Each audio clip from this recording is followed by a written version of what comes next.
Former Alaska Governor Sarah Palin has been making the rounds on conservative media, which means she inevitably says something stupid. Let's watch. Palin governor, blown away by these sentences, 15, 17, and 18 years for nonviolent crimes. What do you say to all these lefties? It's so disheartening, the examples that you've given, Eric.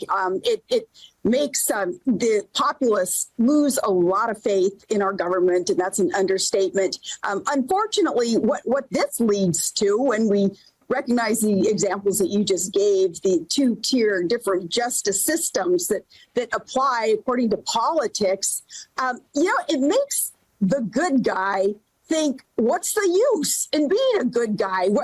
We're going to be punished. We're picked on is what we are under the system. Yes, Sarah. What is the use of being a good guy who stormed the Capitol building based on a lie from a man who spent his time in office, scheming for more power and robbing the taxpayer to fill his own pockets?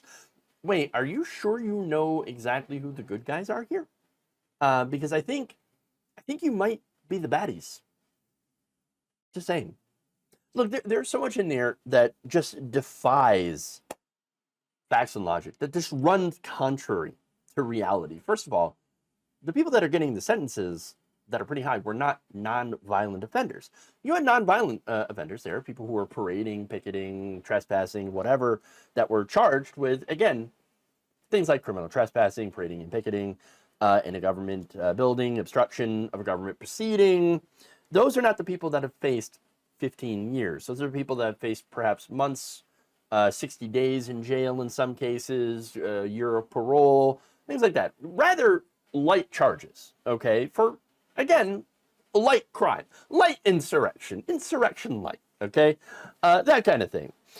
In fact, look, of approximately 277 rioters sentenced to prison for January 6 crimes, the median sentence was about 60 days. So, that said, you have people that really stood out, okay? Some of those that stand out are the people that were charged with seditious conspiracy. Enrique Tarrio, head of the Proud Boys, got 22 years in prison. And a mix of charges, including seditious conspiracy. Stuart Rhodes got 18 years in prison, similar charges.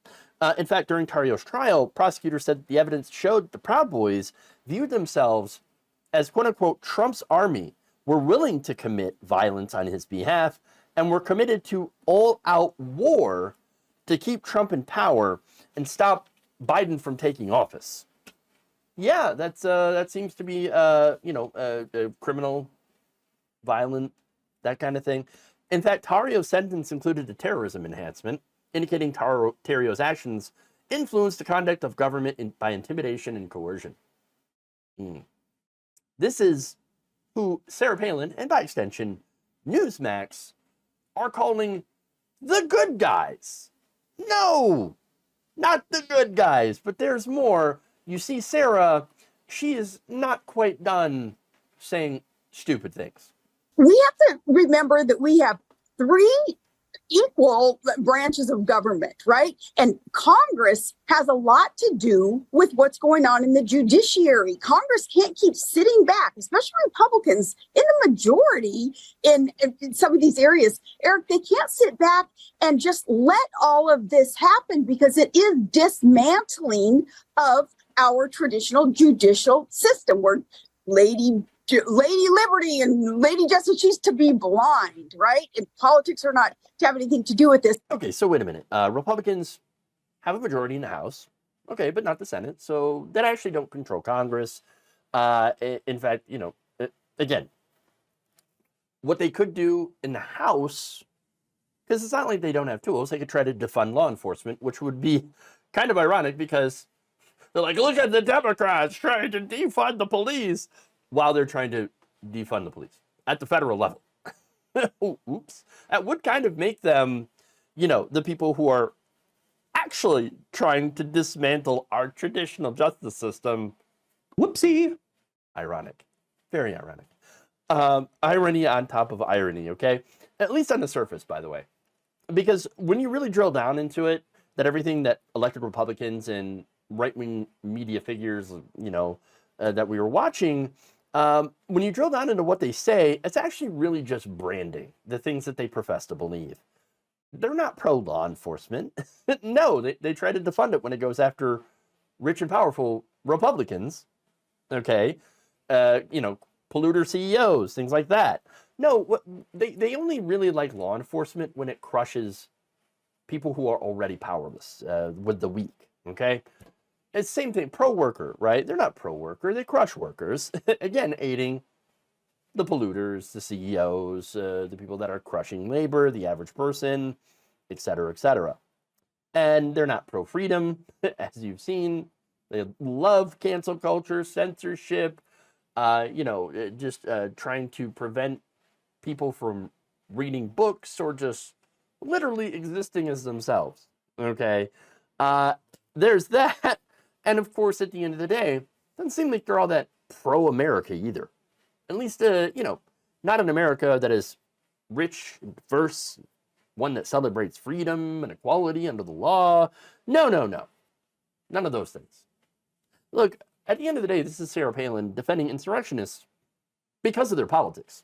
As she mentioned, politics, Lady Liberty, Lady Justice, she's supposed to be blind, Yeah, she's supposed to be. And you're not supposed to look at politics, but guess what? That's exactly what she's doing. She's looking at this through the lens of politics because these people are right-wing. That's it.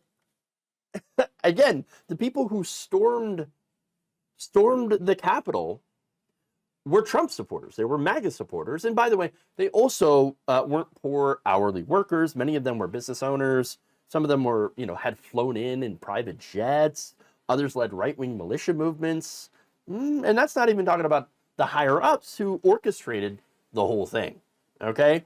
They're a group of pretty wealthy and powerful people, including the most powerful person in the planet at the time was, the president of the United States.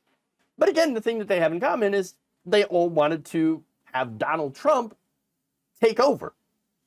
And so, getting back to the whole idea of the two-tier justice system, right?